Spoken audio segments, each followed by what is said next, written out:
بسم الله الرحمن الرحيم. محاضرتنا اليوم بعنوان Hypersensitivity Reaction.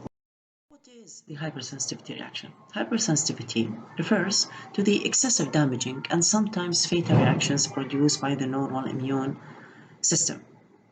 Hypersensitivity reactions are divided into four types: type 1, 2, 3, and 4, which are based on the immune mechanisms involved and the time taken for the reaction to appear. Type 1 hypersensitivity reaction is also known as immediate or anaphylactic reaction or hypersensitivity reaction.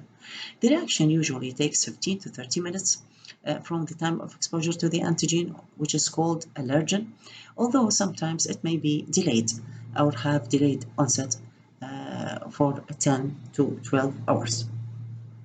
Allergens can be complete proteins or low molecular weight proteins that are capable of eliciting IgE antibody response.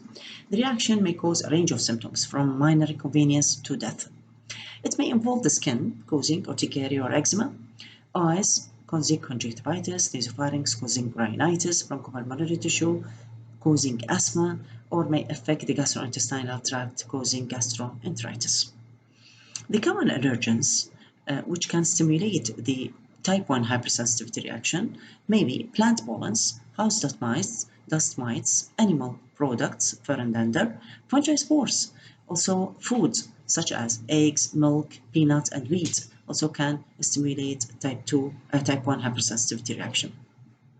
The insect stings such as the wasp and bee stings also involved in the type 1 reaction, and some are considered as allergen.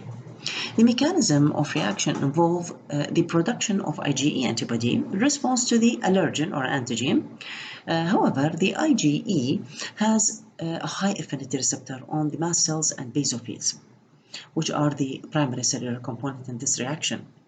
In the second exposure to the same antigen or the same allergen, the antigen will cross-link the cell-bounded IgE antibodies. This will trigger the mast cell degranulation and the release of various pharmacologically active substances. These substances or mediators will cause smooth muscle contraction, increased vascular permeability, and the muscle and the mucus secretion. Another reactions similar to the anaphylactic reactions are called anaphylactoid reaction, but they are not a type of hypersensitivity, type 1. Although they produce the same symptoms, in which mast cells may be triggered by other stimuli such as exercise, emotional stress, or chemical agents without the IgE interaction. Mediators of the immediate hypersensitivity the mast cells and basophils can produce two types of mediators.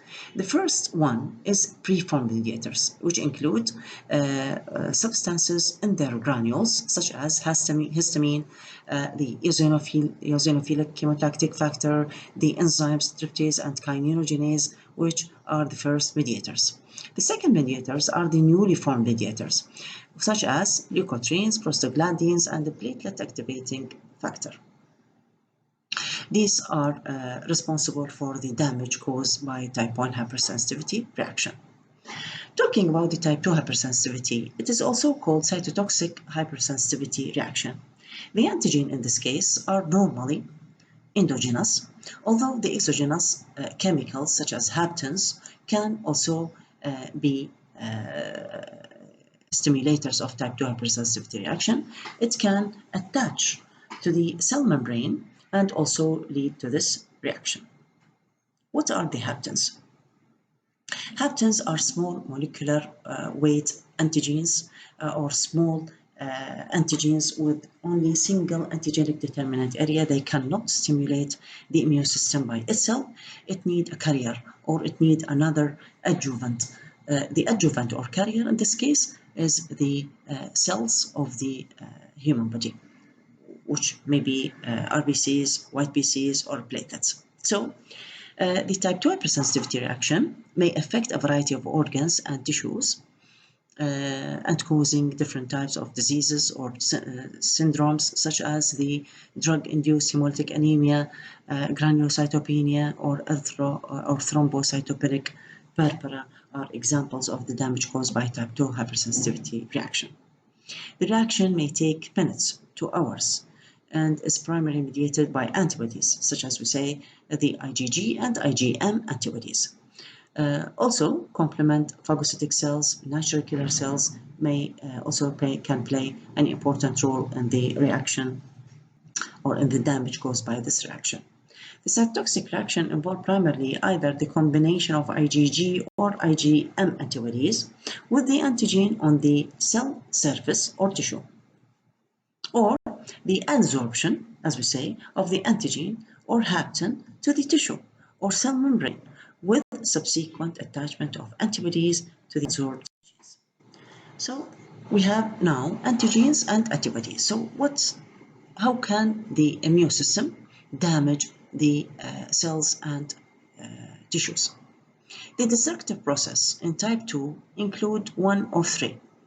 The first type is the activation of complement after the antigen-antibody binding with the lysis or inactivation of the target cell, which may be our cell.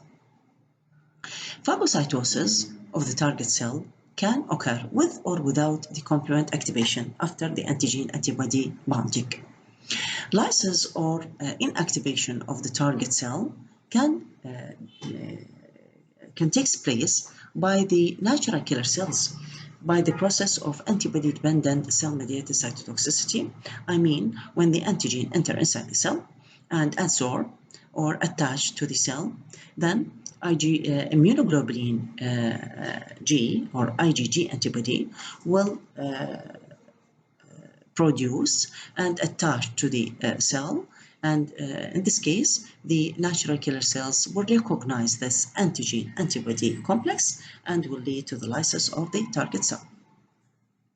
So what are the diseases or the clinical features seen in type 2 reaction?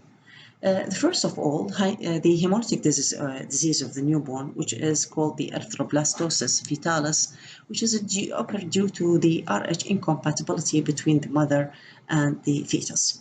The Rh negative mother give birth to an Rh positive infant because the Rh positive is predominant antigen. So the IgG antibody to the Rh antigen are produced when the mother exposed to the antigen of the infant or the fetus, it will produce IgG antibody. The IgG antibody have the ability to cross-link the placenta to the fetus. The first baby will be not affected, but the second baby will be affected and destroy the fetal cell. Transfusion reaction occur due to the ABO incompatibility, the autoimmune hemolytic disease, also the hemolysis or the destruction of RBCs due to autoimmune diseases occur, and it is type 2 hypersensitivity reaction. Also the white blood cell lysis and the syndrome where the basement membrane of kidneys will be destroyed. Type 3 hypersensitivity, also called the immune complex hypersensitivity reaction. The reaction may be general, such as the serum sickness. I mean, the antigen-antibody complexes is disseminated all over the blood, so it is called the serum sickness. Or may involve an individual organ, including the skin, for example, causing systemic lupus erythematosus or arthritis reaction. May involve the lung, causing, in case of aspergillosis, or may involve the joints in case of rheumatoid arthritis. The reaction time will take 3 to 10 hours after exposure to the antigen as an arthritis reaction. The antigen may be exogenous from outside the body, such as the chronic bacteria, bacterial antigens, viral antigens, or parasitic infections. Sometimes the antigen may be endogenous from inside the body. The reaction is mediated by soluble immune complexes because these antigens are soluble, enter inside the body, and stimulate immunoglobulins such as IgG and IgM antibody, which are usually soluble. For this reason, we call these immune complexes, soluble immune complexes, mostly of IgG and IgM classes. Also may be involved also the IgM and the complement component, especially C3A, C4A, C5A, which are the anaphylactic substances and inflammatory inflammatory response are involved in this reaction. The damage is caused by platelets and neutrophils. The last type of hypersensitivity is type 4. It is called the cell-mediated or delayed type hypersensitivity. The classical example of this hypersensitivity is the tuberculin reaction, which peaks 48 hours after the injection of the antigen, which is called old tuberculin. It is the protein of Mycobacterium tuberculosis, which will activate the immune system. It is an antigenic component of this bacteria. The region is characterized by erythema. Type 4 reaction is involved in the pathogenesis of many autoimmune and infectious diseases such as tuberculosis, leprosy, blastomycosis, histoplasmosis, toxoplasmosis, and leishmaniasis. And the granuloma is due to the infectious microorganisms and the foreign antigens and the immune system itself. The mechanism of damage in the delayed type of hypersensitivity include the presence or the action of T lymphocyte and monocyte and or macrophages. Of course, the cytotoxic T lymphocyte is responsible for the direct damage, whereas the T helper cells, the CD4 positive cells, will secrete cytokines, which will activate more cytotoxic T cells and recruit and activate the monocyte and macrophage to the area and will cause the bulk of damage. Cytokines involved in the delayed type hypersensitivity of type 4 include the monocyte chemotactic factor, which will attract the monocyte to the area, interleukin 2, which will activate the T helper cells and other immune cells, whether the macrophages or monocytes, in addition to the interferon gamma, which acts also on the immune cells and cytotoxic T lymphocytes, and the tumor necrosis factor alpha